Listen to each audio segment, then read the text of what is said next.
Today is December 30th, 2024, just one more day before the end of the year. I am Sophia Natividad. Welcome to the Pulse. And I'm Joe Buban. President Biden last week has commuted death sentences for prison inmates. A commute sentence reduces a severity of a sentencing. A pardon and a commutation are both ways for the president to grant leniency to someone who has committed a federal crime. A pardon implies that the convicted person has taken full responsibility for their actions and is forgiven by the president. A U.S. president usually issues pardons during their last days in office. Commuting a sentence does not change any civil liabilities that apply to the convicted individual. If a convict is commuted from a death penalty to life sentence, the convict will remain behind bars to serve out the life sentence without the possibility of parole. Only 3 men of the 37 Biden commuted are excluded from commuting a sentence. Robert Bowers, who was convicted for the infamous shooting at a synagogue in Pennsylvania back in 2018. Dylan Roof, who was convicted of a 2015 shooting of 9 parishioners at a church in South Carolina during a Bible study meeting of a black church. Both Bowers and Roof were not considered for clemency by President Biden because of the racist nature of their crimes. And Chakar Chanayev, the infamous Boston Marathon bomber in 2013. Chernayev was a naturalized citizen whose father was from Chechnya and an Avar mother. Avars are a Eurasian ethnic group from Central Asia. Chakar Chanayev was a Muslim convert who became radicalized and believed to be opposed of women's rights. President-elect Donald Trump bragged about taking over the Panama Canal. In all of talks, Trump has bragged about expanding the United States into Canada and Greenland. He has also bragged about invading Panama. In response, Panama President José Raúl Mulino is in statement said, quote, "As president, I want to express precisely that every square meter of the Panama Canal is adjacent area belong to Panama and will continue to be. The sovereignty and independence of our country are not negotiable," unquote. The Panama Canal is a loophole and crossing ships between the Atlantic and Pacific in the American continent. Before the canal's completion, ships travel between the East and West Coast Americas would have sailed around Cape Horn, on the southern tips of South America, adding thousands of miles and several months to their journeys, creating a passageway that would shorten a trip that had an elusive goal of several empires that had colonies in the Americas. In the early 20th century, President Theodore Roosevelt had made the completion of a passageway a priority. The territory was at the time controlled by the Republic of Colombia, but a U.S.-supported revolt led to a separation of Panama and Colombia and the formation of the Republic of Panama in 1903. The U.S. and the newly formed republic signed a treaty that year that gave the U.S. control over a 10-mile strip of land to build the canal in exchange for financial reimbursement. The U.S. Secretary of State John Hay signed a treaty with Colombian Foreign Minister Miguel Thomas Hiran in the formation of the canal. Camp John Hay in Baguio City, Philippines is named after the same Secretary of State. The canal was completed in 1914, cementing the United States' status as an engineering and technological superpower, but it came as an enormous human cost. About 5,600 people were estimated to have died during the U.S. construction of the canal. The canal's practicality was demonstrated during the World War II when it was used as a critical passageway for the Allied war effort between the Atlantic and Pacific Oceans. But the relationships between the U.S. and Panama slowly disintegrated over disagreements about control over the canal, treatment of Panamanian workers, and questions of whether the U.S. and Panamanian flag should be flown jointly over the canal zone.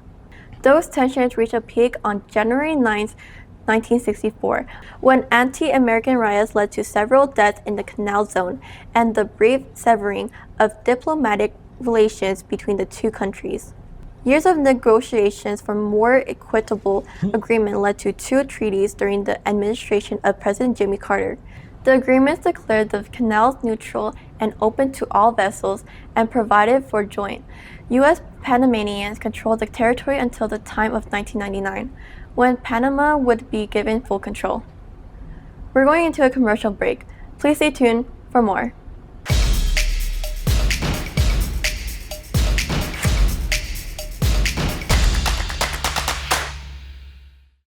Pure Medical Equipment provides top-notch quality medical supply equipment. Whether to rent or buy, Pure Medical Equipment and Supplies has it all. Pure Medical Equipment is committed to serve and give back to Southern Nevada. We deliver medical supplies and rentals to your door.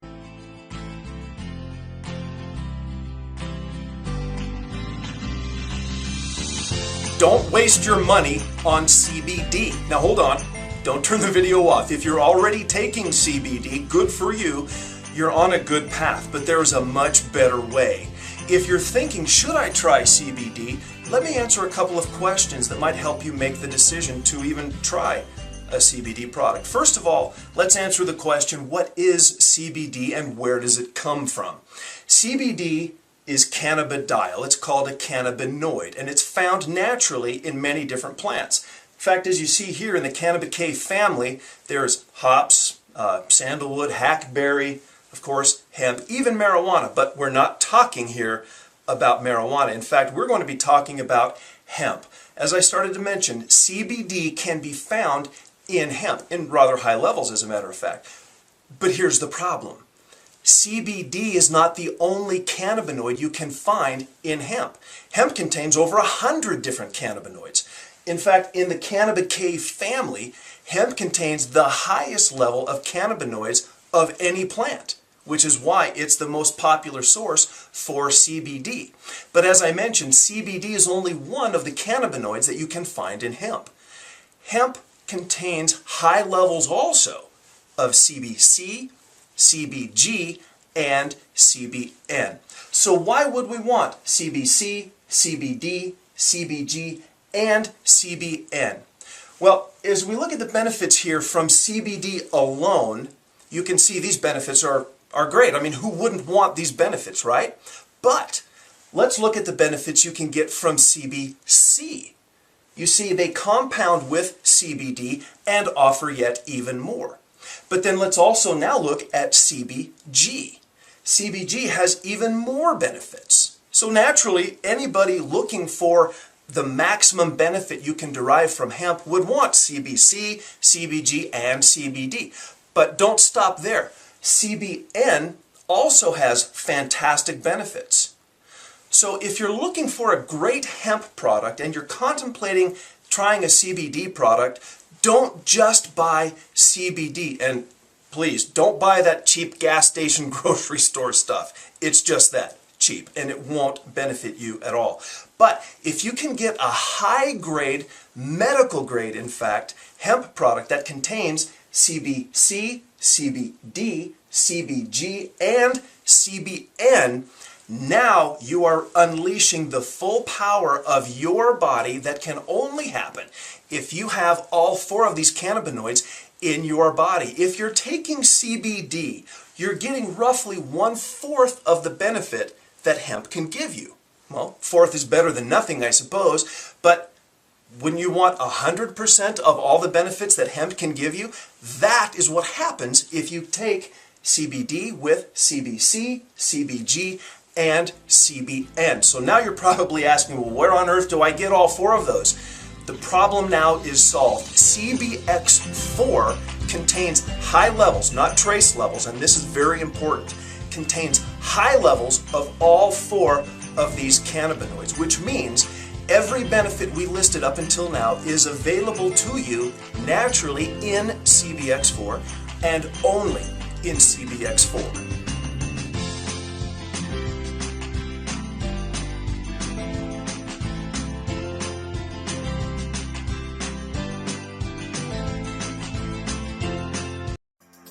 From the Telly Award winning creator of Love and Karma, Legacy, and Ultra Feminist. Underneath the bright neon lights of Sin City, where fortunes are won and lost in an instant, and the truth can be a bit hazy. Join Elena, a hardworking single mother, her hot-headed son Miguel, and Gabriel, a Filipino pop star on the brink of international stardom. As they embark on a journey of self-discovery, love, and the courage to find one's voice and speak the truth. Made to Shine, coming soon. Presented by Philam TV Network. Written and directed by Giovanni Espiritu. To keep updated or for more information, visit filmtv.us/made to shine or scan the QR code to be added to the email list for updates and upcoming opportunities to be part of the show. Executive produced by Sam Buban and Esmeralda Padilla Gould.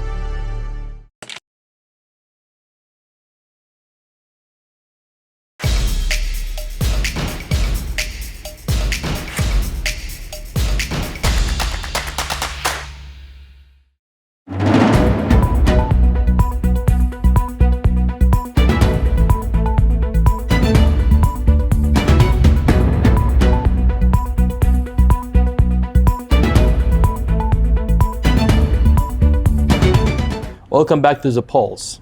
In the early hours of Wednesday on Christmas Day, Russia launched an attack on Ukraine's energy supplies and infrastructure using 78 air and ground missiles and 106 Shahid drones, according to multiple international media outlets. The attack damaged equipment and caused power outages in Ukraine, according to Ukraine's Air Force. President Volodymyr Zelensky condemned the attack as inhumane. The international observers described the attack as an attempt to make Ukrainians suffer the harsh cold winter by attacking their energy infrastructure. Meanwhile, President Joe Biden is directing the Department of Defense to surge the delivery of more weapons to Ukraine before he leaves office. This is preparation for the possibility of the incoming President Donald Trump not supporting Ukraine and ending the war to benefit Russia, with Ukraine giving up its territory that is under Russian occupation, like Crimea and the Donbas region. Trump has bragged during the campaign period that he will end the Russia-Ukraine war on day one of his presidency. How is everybody's guess? President Biden, whose last day in office as president is January 19, 2025, still has many exit lists, things he wishes done before he leaves the White House. Among the top on his list are Biden is hurrying on effort to secure a ceasefire in Gaza, pushing for more aid to Ukraine, forgive more students' debts, release more funding for semiconductor chips production, and block the sales of U.S. deals. This is according to some White House aides and as reported by Reuters. As President-elect Donald Trump planned to make good on his campaign promise of mass deportation of millions of undocumented immigrants, the Democrats are planning to fight. Immigration advocacy groups and Democratic leaders in blue states are seeking to disrupt Trump's mass deportation plan. Officials in Democratic-controlled states are already pre-drafting lawsuits ready to be filed as soon as he takes office. Democrat governors and state attorney generals are all hands on deck to counter the next president's effort on deportation. Among them is California's Attorney General Rob Bonta. In an interview on ABC News, Bonta said that his office has been preparing for months for the possibility of Trump's return to the White House and the several actions in California will take. Democratic attorney generals are talking to each other about a collective actions to undertake in relation to Trump's deportation plans.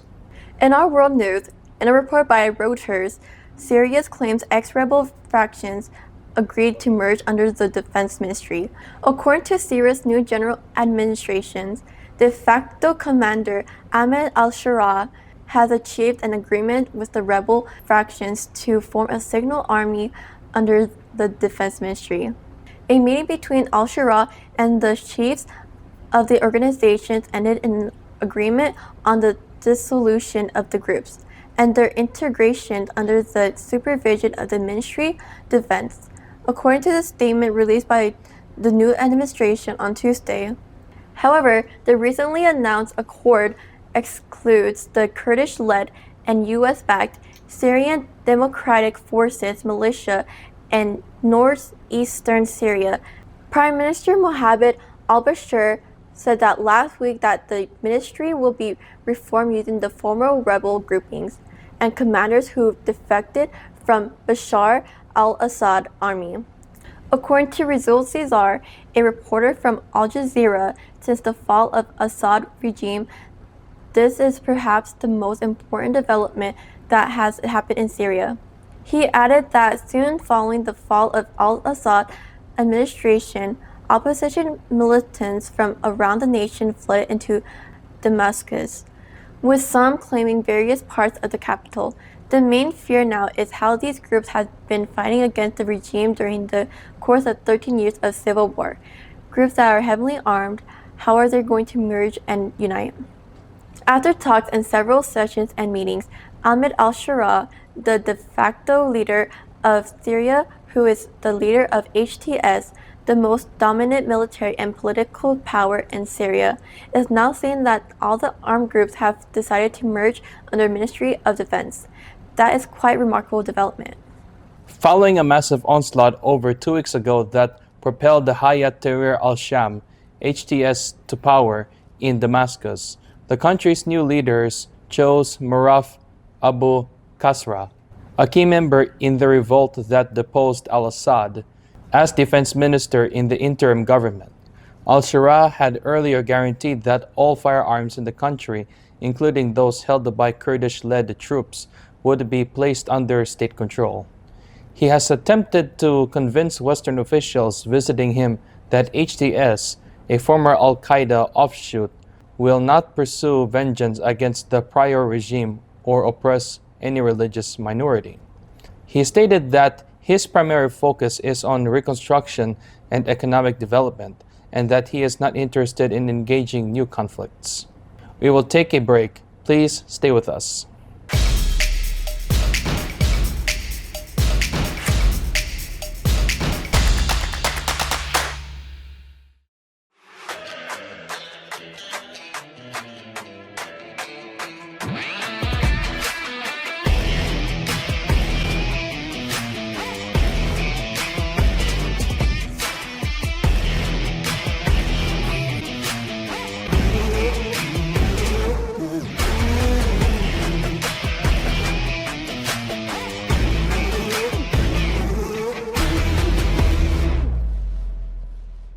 Pure Medical Equipment provides top-notch quality medical supply equipment. Whether to rent or buy, Pure Medical Equipment and Supplies has it all. Pure Medical Equipment is committed to serve and give back to Southern Nevada. We deliver medical supplies and rentals to your door.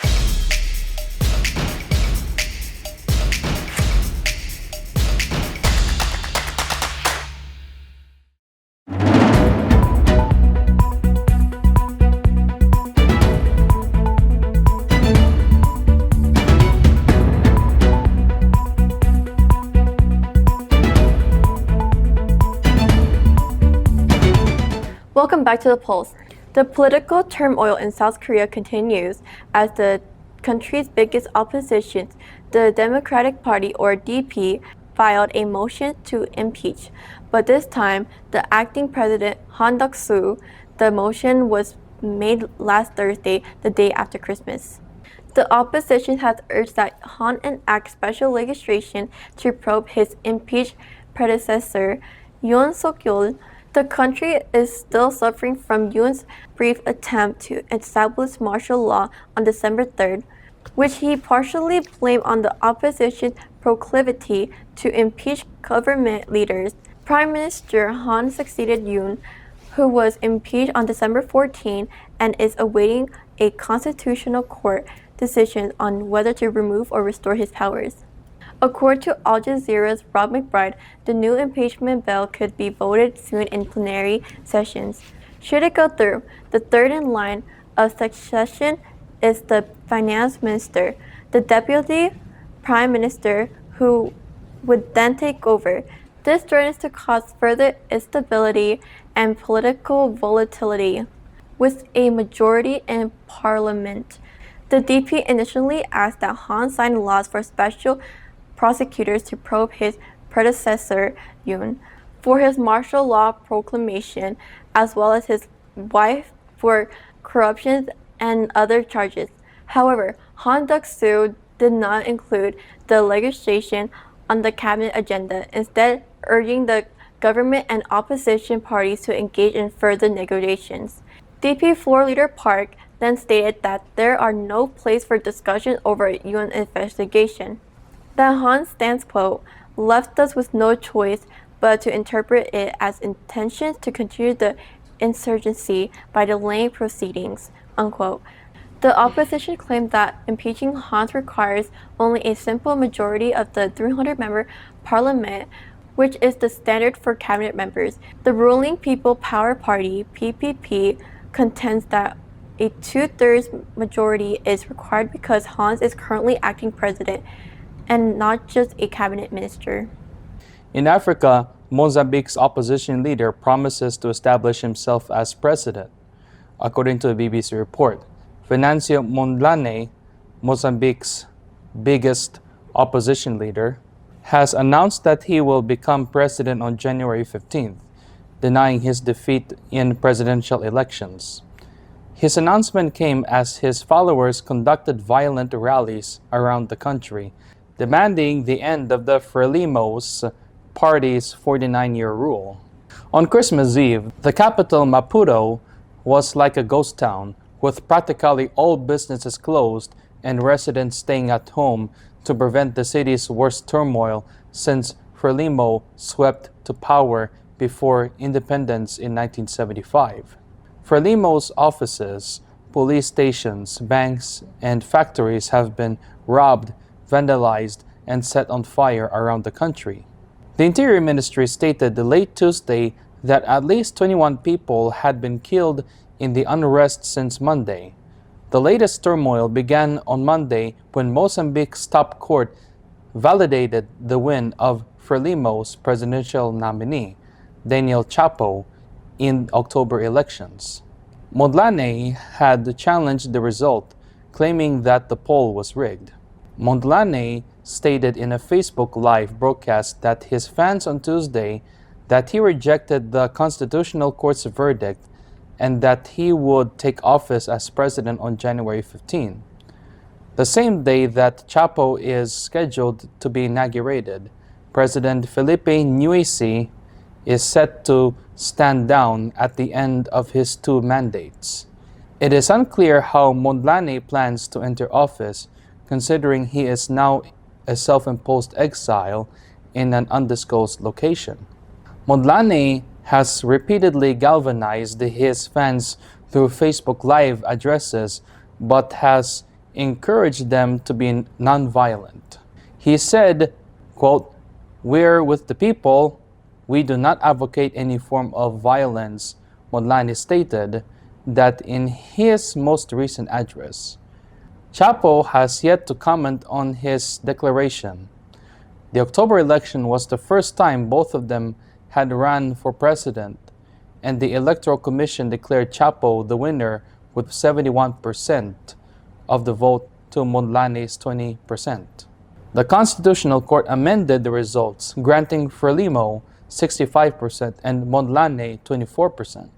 According to rights groups, over 100 people have been killed in disturbances since the elections. They accuse security personnel of being involved of several of the killings, but Police Chief Bernardino Rafael later told the BBC that his men were defending themselves after the attack. Mondlane departed Mozambique after accusing police of intimidating behavior, and 2 of his aides were killed in October. Argentina sees a runaway increase of poverty this holiday season.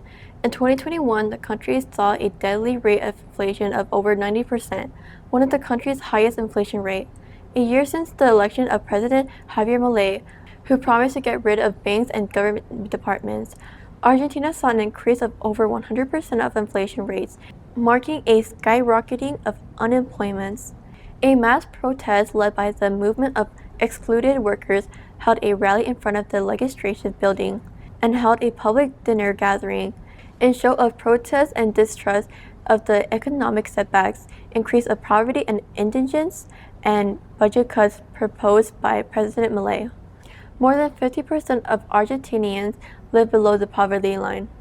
Colombian President Gustavo Petro, a left-leaning president, signed an executive order to increase the minimum wage to 9.54%, increasing from the equivalent of $294 to $322 wages per month, beginning on January 1, after unions and employers failed to reach an agreement. To defend the increase, Petro also highlighted that Colombia will close the year with an inflation rate of 5%, while food inflation will stand at 2.7%, marking the largest decline among all member countries of the Organization for Economic Cooperation and Development, or the OECD. Petro said to expect inflation next year to reach 3%, which means that the minimum wage will see a real increase of 6.54%, the Colombian president stated. He emphasized that his administration has raised the minimum wage in real terms on 3 occasions. Quote, "We have lifted people out of poverty and hunger. The minimum wage has been rising," Petro concluded. We will leave it at that. Thank you for watching The Pulse. I'm Joe Buban. And I'm Sophia Natividad. Please join us again next week. Celebrate the new year and God bless your week.